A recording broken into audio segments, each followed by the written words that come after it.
আজকে 1447 হিজরি অহরম মাসের চতুর্থ মাস আমরা সকলে সমস্ত বাধাকে পিছনে ফেলে সমস্ত কাজকর্মকে পিছনে ফেলে সমস্ত ব্যস্ততা থেকে পারে হয়ে মুক্ত হয়ে আজকে গ্রহণ দিনে সপ্তাহের চতুর্থ দিনে গুনাহ মাফের দিনে দুর্বলতার দিনে মকবুলিয়াতের দিনে আমরা সকলে মসজিদের শক্তি থেকে নিয়েছি এই জন্য সকলের শক্তি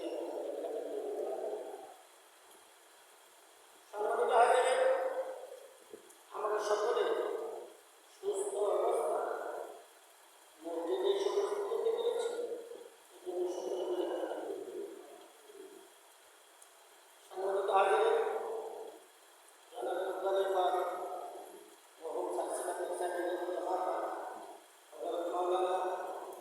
সম্মানিত হাজির সাহেব উনি ওনার লিখিত দুর্বায় আজকের বিষয়ে আলোচনা করেছেন এতেকার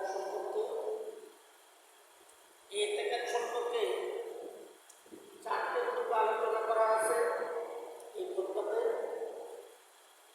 আমি আপনাদের শুনব এতেকার সম্পর্কে সর্বশেষ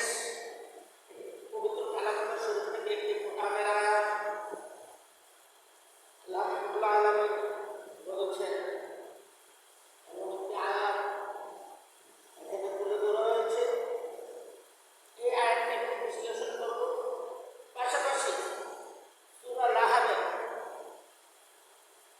তর্জমা এবং সামগ্রিক আলোচনা করার জন্য চেষ্টা করব ইনশাআল্লাহ।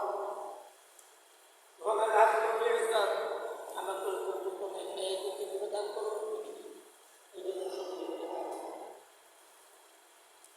সম্মানিত হাজির,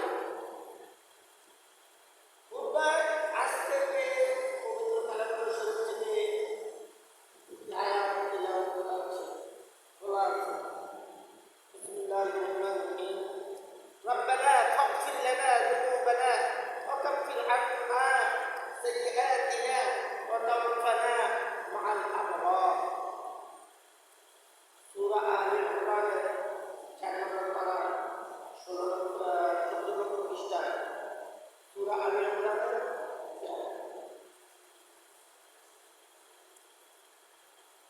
আয়াতটিতে আল্লাহ রাব্বুল আলামিন বলতেছেন আমাদেরকে বলার জন্য, ওই বান্দারা তোমরা বলো রব্বানা, হে প্রভু, ফাগফির লানা, আমাদের গুনাহ, যুনুবানা ওয়া কাফির আন্না সাইয়্যাতিনা, মাফ করুন এবং আমাদের অপরাধ ক্ষমা করুন। ও আমার বান্দারা তোমরা বলো, ও আমার প্রভু, আপনি আমাদের গুনাহ মাফ করুন এবং আমাদের সমস্ত অপরাধ ক্ষমা করুন। এবং ওয়াতাওয়াফানা মা'আল আবরার, অর্থাৎ আমাদেরকে নেককারগণের অন্তর্ভুক্ত করুন।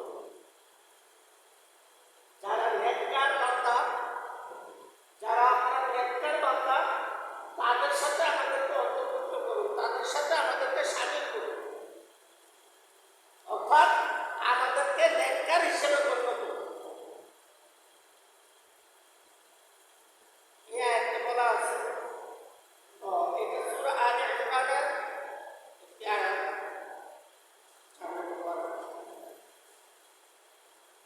আমাদেরকে মাফ চাইতে বলা হয়েছে, আমরা যেন মাফ চাই। এখন মাফ চাইতে হইলে আল্লাহর সামনে আগে দাঁড়াইতে হবে। আল্লাহর সামনে দাঁড়াইয়ে না আল্লাহর কাছে মাফ চাইতে হবে। আল্লাহর নিকট না দাঁড়াই, আল্লাহর সামনে না দাঁড়াই আল্লাহর নিকট মাফ চাবো কিভাবে? আগে আল্লাহর সামনে দাঁড়াইতে হবে, দাঁড়াইয়া এরপরে আল্লাহর নিকট মাফ চাইতে হবে। তবে আল্লাহর নিকট মাফ চাইতে হইলে আল্লাহর সামনে দাঁড়াইতে হবে। আর আল্লাহর সামনে দাঁড়াইতে হইলে কিভাবে দাঁড়াইতে হবে? আল্লাহর বাহুকে বিছেরা আল্লাহর সামনে দাঁড়াইতে হইলে নামাজে দাঁড়াইতে হবে। কিন্তু নামাজ আমরা ভুলে আছি। নামাজ কোথায় আমাদের খবর নেই। আমরা নামাজ থেকে দূরে সরে আছি, আমরা নামাজ ভুলে আছি। তো আল্লাহর সামনে যেহেতু দাঁড়াইতে পারি না, তো আর মাফ চাবো কিভাবে? এই জন্য আমাদের উচিত আল্লাহর নিকট মাফ চাওয়া। আর আল্লাহর নিকট মাফ চাইতে হইলে আল্লাহর সামনে দাঁড়াইতে হবে। তার মানে হচ্ছে আমাদেরকে নামাজে দাঁড়াইতে হবে।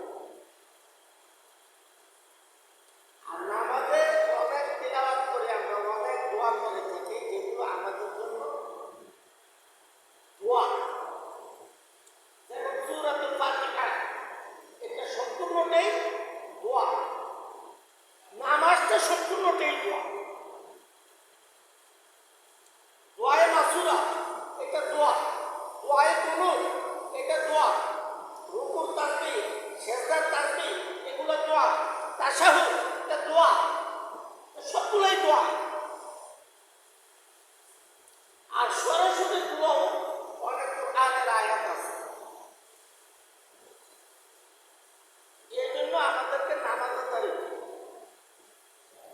নামাজে দাঁড়িয়ে অন্ততটা মরণ ভয়, মৃত্যুর ভয় জাগে। নামাজে দাঁড়ালে মৃত্যুর ভয় জাগে অন্তরে, তাহলে অন্ততটা মরণ ভয়। আর তখন নামাজ শেষ করে যদি আল্লাহর কাছে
লাহাব হিসেবে,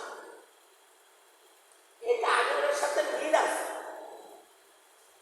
এই জন্য আবু লাহাব অর্থাৎ আগুনের পিতা।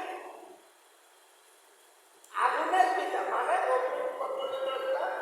রাষ্ট্রপতির মতো তাকে দেখা যায়। তো এই আবু লাহাব নবীজি সাল্লাল্লাহু আলাইহি ওয়াসাল্লাম যখন দিন প্রচারে বাহির হইতেন, এই আবু লাহাব তার সামনে প্রাচীর হয়ে দাঁড়িয়ে, নবীজি সাল্লাল্লাহু আলাইহি ওয়াসাল্লামের সামনে প্রাচীর হয়ে ওয়াল হয়ে দাঁড়িয়ে যেত।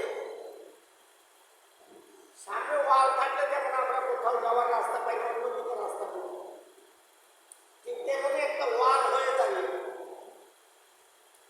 নবীজি সাল্লাল্লাহু আলাইহি ওয়াসাল্লামের সময় মক্কার প্রসিদ্ধ একজন কাফের ছিল, ফিতিনার স্বনামধন্য একজন কাফের ছিল, আবু লাহাব বা আব্দুল উজ্জা। নবীজি সাল্লাল্লাহু আলাইহি ওয়াসাল্লামের সমস্ত দ্বীনি কাজে তিনি বাধার প্রাচীর তৈরি করেছিলেন, সমস্ত দ্বীনি কাজে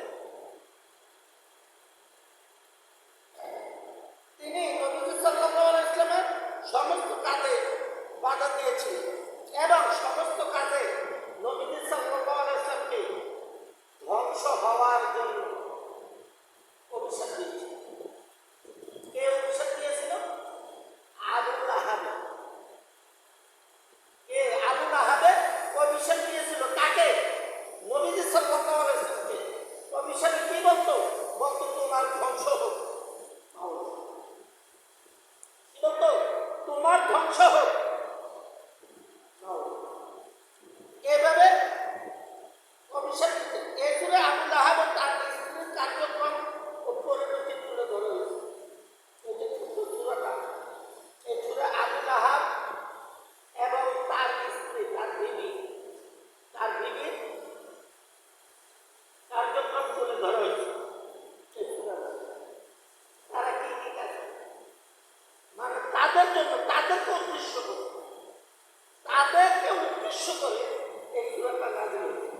আর এই সূরাটা বিতিরের তৃতীয় রাকাতে পড়া সুন্নাত। এই সূরাটা বিতিরের তৃতীয় রাকাতে পড়া সুন্নাত। দ্বিতীয় রাকাতে সূরা কাফিরুন, প্রথম রাকাতে সূরা তাকাসুর, তৃতীয় রাকাতে সূরা লাহাব। এই তিন রাকাতে তিন সূরা দিয়ে বিতিরের নামাজ পড়া আরেক সুন্নাত, অর্থাৎ সওয়াবটা বেশি হবে যদি তিন রাকাতে এই তিন সূরা দিয়ে পড়া হয়।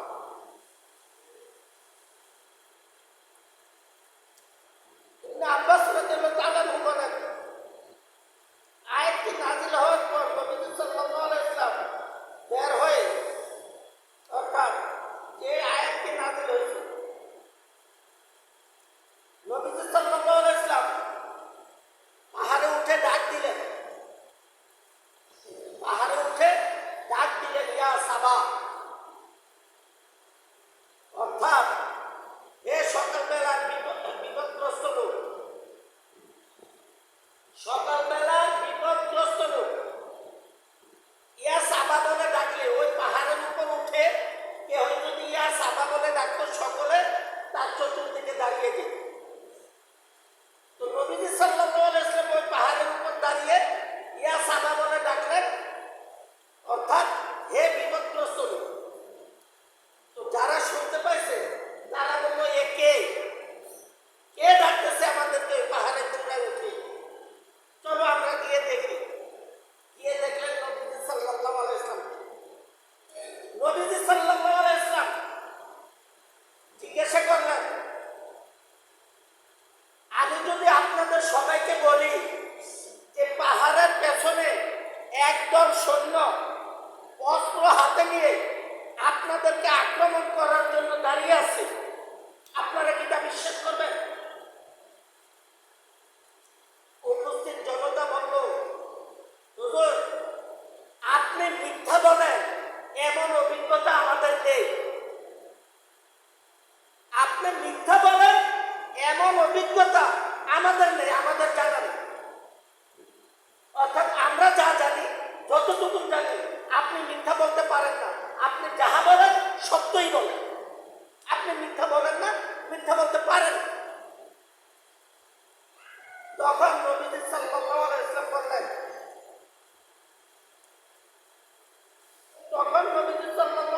বললেন, ধ্বংস হোক। অর্থাৎ আল্লাহ পাক রব্বুল আলামিন কোরআনের আয়াত নাযিল করলেন। তার পূর্বে আবু লাহাব অর্থাৎ আব্দুল উজ্জা নবী সাল্লাল্লাহু আলাইহি ওয়াসাল্লামের জন্য পুনরায় দোয়া করলেন, হে মুহাম্মদ, তোমার ধ্বংস হোক। এই কথা বলার পরে নবী সাল্লাল্লাহু আলাইহি ওয়াসাল্লাম সোজা হয়ে দাঁড়িয়ে গেলেন, একটু নড়ে চড়ে সোজা হয়ে দাঁড়িয়ে গেলেন। সোজা হয়ে দাঁড়িয়ে যাওয়ার পরে আল্লাহ পাক রব্বুল আলামিন ঘোষণা করতেছেন, তাব্বাত ইয়াদা আবি লাহাব ওয়া তাব, অর্থাৎ ধ্বংস হোক আবু লাহাবের দুই হাত এবং সে নিজে। ধ্বংস হোক আবু লাহাবের দুই হাত এবং সে নিজে। আবু লাহাবের দুই হাত দ্বারা কি বুঝেছে? এক হাত হচ্ছে তার স্ত্রী এবং বাকি এক হাত হচ্ছে তার বাচ্চারা। তার স্ত্রী এবং তার বাচ্চারা ধ্বংস হোক এবং সে নিজে ধ্বংস হোক। ধ্বংস হোক আবু লাহাবের দুই হাত এবং সে নিজে। এটা কে বললেন? নবীজি সাল্লাল্লাহু আলাইহি ওয়াসাল্লাম শোনাই দিলেন। আল্লাহ রাব্বুল আলামিন নাযিল করলেন, নবীজি সাল্লাল্লাহু আলাইহি ওয়াসাল্লাম শুনিয়ে দিলেন উপস্থিত জনতাকে। ইবনে আব্বাস রাদিয়াল্লাহু তাআলা আনহু আয়াতটি নাযিল হওয়ার পর নবীজি সাল্লাল্লাহু আলাইহি ওয়াসাল্লামকে পাহাড়ের নিকট গিয়ে উচ্চ স্বরে ডাকলেন।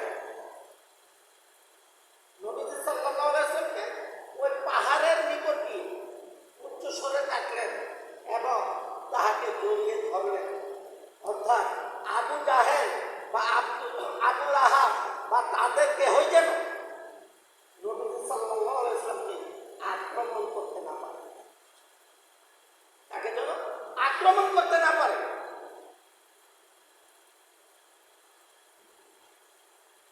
ইবনে আব্বাস নবী সাল্লাল্লাহু আলাইহি ওয়াসাল্লাম অর্থাৎ আব্বাস রাদিয়াল্লাহু তাআলা আনহুর ছেলে। আব্বাস রাদিয়াল্লাহু তাআলা আনহু হচ্ছে নবী সাল্লাল্লাহু আলাইহি ওয়াসাল্লামের চাচা। আব্বাস রাদিয়াল্লাহু তাআলা আনহুর ছেলে এ তাকে ধরে ধরলেন, অর্থাৎ নবী সাল্লাল্লাহু আলাইহি ওয়াসাল্লামের চাচাতো ভাই। উচ্চস্বরে ডাক দিলেন, মানে সকালবেলার বিপদ, এ থেকে সাবধান। একথা শুনে তারা সকলে বলল, আমরা হাজির, আমরা সকলে হাজির। হুজুর হুকুম করুন, কি করতে হবে? আপনি শুধু হুকুম করুন। যারা কালিমা পাঠ করেছে তারা বলতেছে, আপনি শুধু হুকুম করুন, আমাদেরকে কি করতে হবে, কি বলতে হবে। তার উপর সবাই গিয়ে নবী সাল্লাল্লাহু আলাইহি ওয়াসাল্লামের হাজির হইল এবং পাহাড়ের পিছনে বিপদ বিশ্বাস করল। নবী সাল্লাল্লাহু আলাইহি ওয়াসাল্লাম বললেন যে পাহাড়ের পিছনে কোনো বিপদ নেই, বিপদ এইটাই, আমি তোমাদেরকে তোমাদের বিপদ থেকে কিভাবে তোমরা বাঁচবে, বিপদ থেকে কিভাবে তোমরা রেহাই পাবে, এটা বলার জন্য আমি তোমাদেরকে দেখেছি।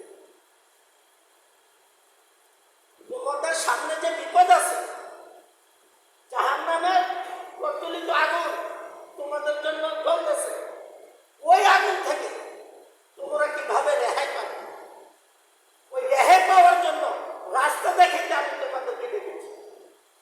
আসলে কোনো আক্রমণকারী পাহাড়ের পিছনে নেই।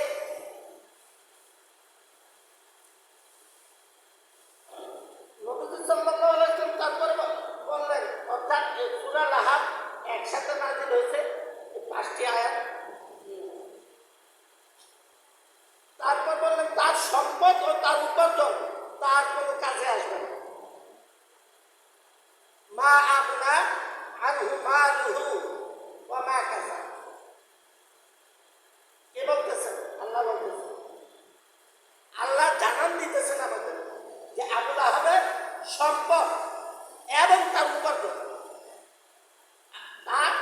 কোনো কাজে আসবে না। যাই উপার্জন করছে তার কোনো কাজে আসবে না। তার জন্য অপেক্ষা করতেছে জাহান্নামের লেলিহান শিখা। সে তার স্ত্রী উপস্থিত হবে জাহান্নামের মাঠে কাষ্ঠবিদ্ধ অবস্থায়,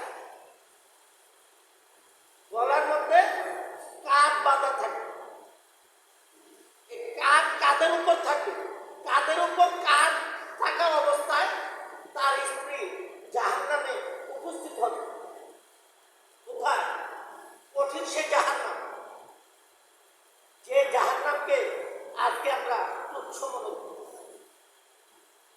আমাদের ঈমান আছে, আকীদা আছে, আমরা বিশ্বাস করি আমরা যে মরতে হবে, মরার পরে হিসাব আছে, মরার আগে আমাদের অনেক কিছু হয়ে যাবে, মরার পরে হিসাব হবে, কবর হবে, হাসর হবে, মিজান হবে, ফুলসিরাত হবে, সবকিছুই আমরা বিশ্বাস করি। কিন্তু আমাদের ঈমানে দুর্বলতা। ঈমানটাকেও তিন ভাগে ভাগ করা হয়েছে। আমাদেরকে ঈমানটাকেও তিন ভাগে ভাগ করা হয়েছে। এটা আরেকবার ইনশাল্লাহ আলোচনা আসলে ইনশাল্লাহ বলবো। আমাদের যে মূল আকীদা থেকে আমরা দূরে সরে আছি। অর্থাৎ যেমন হযরত ইব্রাহিম আলাইহিস সালাম আল্লাহ রব্বুল আলামিনের নিকট বললেন, ও আমার আল্লাহ, আপনি সবকিছুই পারেন, আপনি পারেন না এমন কিছুই নেই। আপনি বললে লোহা গলে পানি হয়ে যায়, পানির মধ্যে আগুন জ্বলে যায়, এই আগুন ভস্মীভূত হয়ে যায়। আপনি যা বলেন তাই হয়ে যায়, আপনার দ্বারা সবকিছুই সম্ভব। কিন্তু আল্লাহ, আমি দেখতে চাই আপনি মৃতকে কিভাবে জীবিত করেন। আল্লাহ রব্বুল আলামিন বলতেছেন, আমি মৃতকে জীবিত করতে পারি, এটা কি তোমার বিশ্বাস হয় না? কাকে বলতেছে? আমাদের বাবা ইব্রাহিম আলাইহিস সালামকে বলতেছে, আমি মৃতকে জীবিত করতে পারি, এটা কি তোমাদের বিশ্বাস হয় না? ইব্রাহিম আলাইহিস সালাম বলতেছেন, অবশ্যই আমার বিশ্বাস হয়, এর উপর আমার 100% ঈমান আছে, এতে কোনো সন্দেহ নাই, আর এটা আপনি ভালোভাবেই জানেন। তো এই জন্য বলতেছি যাতে আমার কোন রকম বিন্দু মাত্র সন্দেহ না আসে। এই জন্য বলতেছি যেন এটা দেখে আমার ঈমানকে আরো মজবুত করতে পারে। এই জন্য আমি আপনাকে বলতেছি, মৃতকে কিভাবে জীবিত করে এটা আমাকে একটু দেখাইয়া। আল্লাহ রব্বুল আলামিন বললেন, তোমার সামনের পাখিগুলোকে ধরে জবাই করছে, যা ওই পাহাড়ের উপর ছেড়ে দিয়ে আসছে। ছেড়ে দিয়ে আসার পরে বললেন, ওই পাখিগুলোকে নাম ধরে ডাকো। যে পাখিগুলো জবাই করছো, ওই পাখিগুলোকে নাম ধরে ডাকো। নাম ধরে ডাকলেন, ওই পাখিগুলো সব সামনে চলে আসলো। গিয়ে দেখলো পাহাড়ের উপর যে ফেলে দিয়ে আসছে কিছুই নেই।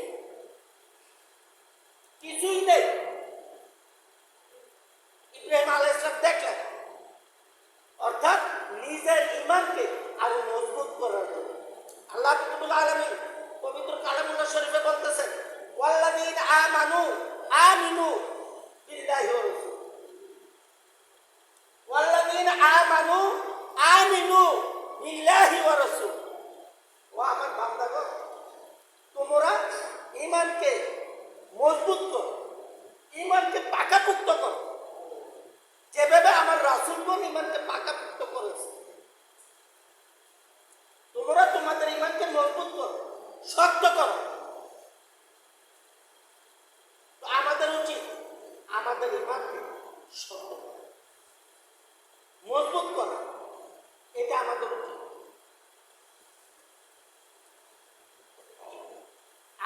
এবং তার স্ত্রীও কাষ্ঠ বহনরত অবস্থায়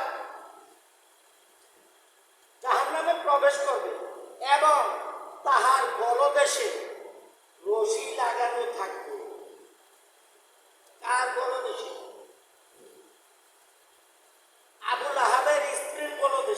গলায়, আবু লাহাবের স্ত্রীর গলায় রশি লাগানো থাকে। কত কঠিন শাস্তি। কিন্তু আমরা আছি কোথায়? আমরা বেমালুম ভুলে আছি। আমরা যে দুনিয়ায় আছি, দুনিয়ায় বিচরণ করতেছি, আমরা বেমালুম সব কিছুই ভুলে আছি। আমরা আমাদের সুবিধা মতো চলতেছি, যার যেভাবে সুবিধা হচ্ছে এইভাবে চলতেছি, যার যেভাবে সুবিধা হচ্ছে এইভাবে ভোগ করতেছি সুবিধা। কিন্তু নামাজ পড়লে আপনার অসুবিধাটা কোথায়?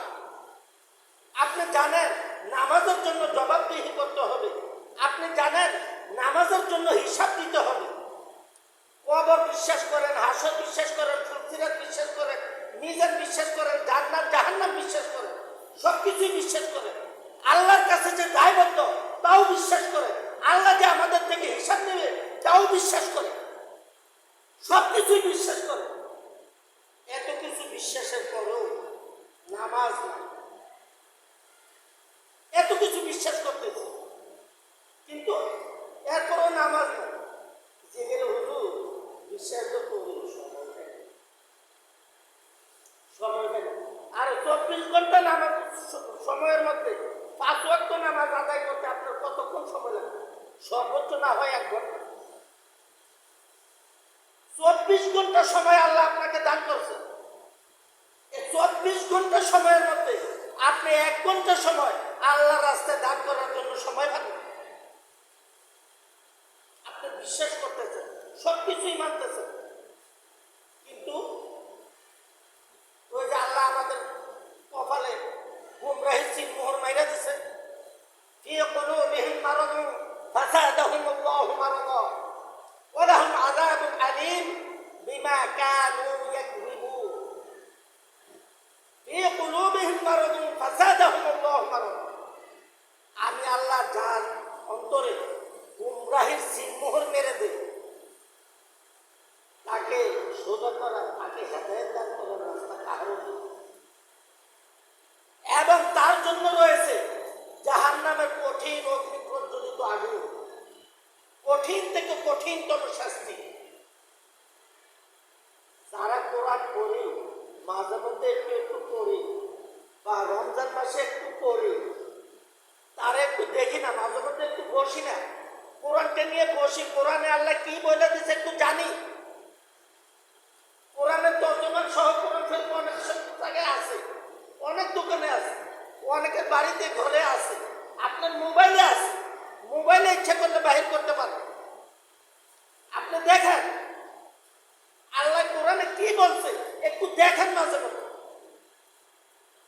মাঝে মধ্যে একটু দেখে নিজেকে পরিবর্তন করার চেষ্টা করুন। পরিবর্তন এখন যদি না হই, চুল দাড়ি পেকে গেছে, চামড়া কুচকে গেছে, যৌবন শেষ হয়ে গেছে, মৃত্যু আমাদের সামনে দাঁড়িয়ে আছে, এখনো যদি আমরা না দাঁড়াই নামাজে, এখনো যদি নামাজ থেকে দূরে সরে থাকি, তাহলে আর কখন কি করব, আর কখন নামাজে দাঁড়াবো? এই নামাজকে আমাদেরকে খুব শক্তভাবে আঁকড়ে ধরতে হবে। যেমন ভাবে আবু জাহেল ছিল কাফেরদের মধ্যে সর্বোচ্চ নেতা। কাফেরদের মধ্যে সর্বোচ্চ নেতা ছিল আবু জাহেল। আমরা পিছনে বহু দেখে আসছি, বড় বড় নেতারা আল্লাহ বিদ্বেষী লোকদেরকে আল্লাহ নাকানি চুবানি খাওয়াইয়া মারে। আমরা বহু নেতা দেখে আসছি। যেমন আবু জাহেল একজন। আবু জাহেলকে কে মারছে আমরা কি জানি? বড় মোড়া তাজা 2জন প্লেয়ারে মারছে না, আবু জাহেলকে নাবালক 2টা শিশু মেরেছে। আপন 2 ভাই, নাবালক 2 শিশু, একটার বয়স 7 বছর, একটার বয়স 8 বছর। এমন 2 বাচ্চা যুদ্ধের মাঠে গিয়ে আবু জাহেলকে মেরেছে। আবার কোন কিতাবে লাগছে একটার বয়স 11 বছর, একটার বয়স 12 বছর।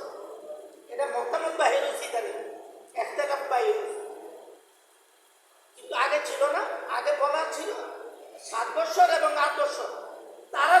যুদ্ধে যাবে, নবীজি সাল্লাল্লাহু আলাইহি ওয়াসাল্লামের সামনে উপস্থিত। নবীজি সাল্লাল্লাহু আলাইহি ওয়াসাল্লাম বলতেছেন, আমি তো তোমাদেরকে যুদ্ধে নিতে পারবো না। কেন? তোমরা যুদ্ধে গিয়ে খেলো না, কবে খেলবে? না ধরতে পারবে তলোয়ার, না ধরতে পারবে ঘোড়ার লাগাম, ঘোড়ার জি, না কাউকে আঘাত করতে পারবে, তোমরা কি করতে পারবে? তখন ওই বাচ্চা দুইটো বলল, হুজুর যে কোনো ভাবেই হোক আমরা দুইজন যুদ্ধে যাবই, আমাদেরকে নিতেই হবে, আমাদেরকে নিতেই হবে, আমাদেরকে না নিয়ে যুদ্ধে যাওয়া যাবে না। ওই দুই ছেলের নাম আমার বর্তমানে মনে নাই।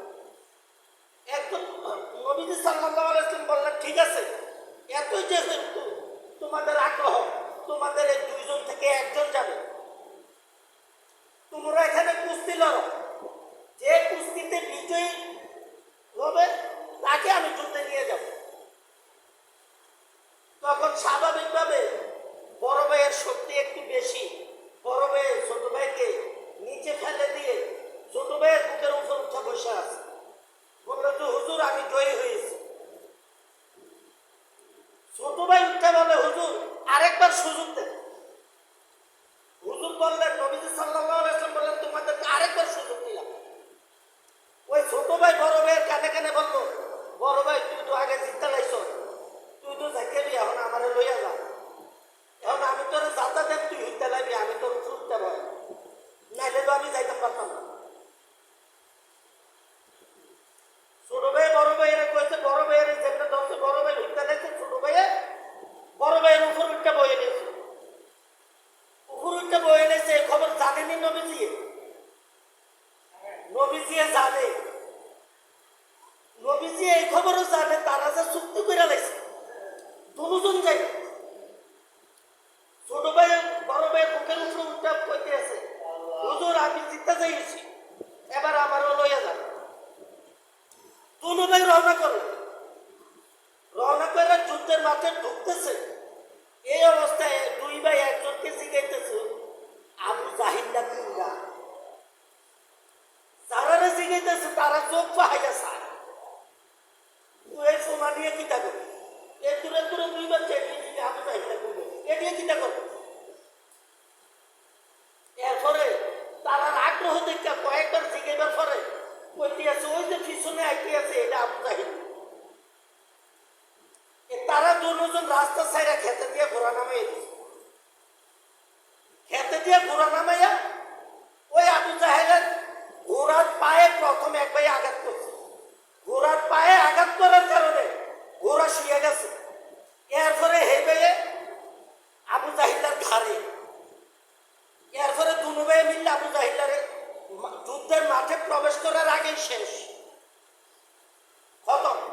খতম অর্থই শেষ, খতম আরবি শব্দ, কতনো আরবি শব্দ, মানে এই দুই ভাইয়ে শেষ করে লেগেছে আবু জাহিলা। এই ছোট দুই বাচ্চার কাছে আবু জাহিলার জীবন দিতে হয়েছে। এর চেয়ে বড় অপমান আর কি আছে? যেমন দেখেন নমরুদরে মারছে ল্যাংরা মশাই, ল্যাংরা মশাই ঢুকছে নাহে দিয়া, তার পায়ের জুতা দিয়ে তার মাথা ফিরতে ধরে তারে মারছে। এছাড়া সম্ভব ছিল না, কিন্তু আল্লাহর পক্ষে সম্ভব ছিল, কিন্তু আল্লাহ মারছে এভাবে অপমান অপমান করে। এই যে মৃত্যুগুলা, আপনি যত বড় বীর বাহাদুরে থাকেন, কবরে গেলে জিজ্ঞেস না আপনি কার বংশে, কোন বংশে, কোন খানদানের, কোন জমিদারের লোক, এটা জিজ্ঞেস দেখবে আপনার আমল কি আছে। আমল যদি থাকে, আমল কি আছে, আমল যদি থাকে, যে কোনো একটা আমলের উসিলা ধরে আল্লাহ রাব্বুল আলামিন আমাদেরকে মাফ করে দিতে পারে। উসিলা ছাড়া আমাদের পার হওয়ার কোনো রাস্তা নেই। যে কোনো একটা উসিলা ধরে আমাদেরকে মাফ করে দিতে পারে। তো আমরা চেষ্টা করব, সব কিছুই আমরা বিশ্বাস করব, আমাদের ইমানকে যেন আমরা মজবুত করি, আমাদের ইমানকে যেন আমরা তাজা করতে পারি, মজবুত করতে পারি, শক্ত করে আঁকড়িয়ে ধরতে পারি। সেই তৌফিক আল্লাহ রাব্বুল আলামিন আমাদের সকলকে দান করুক। এই জন্য সকলে বলি আমিন। ওয়া আখিরু দাওয়ানা আলহামদুলিল্লাহি রাব্বিল আলামিন।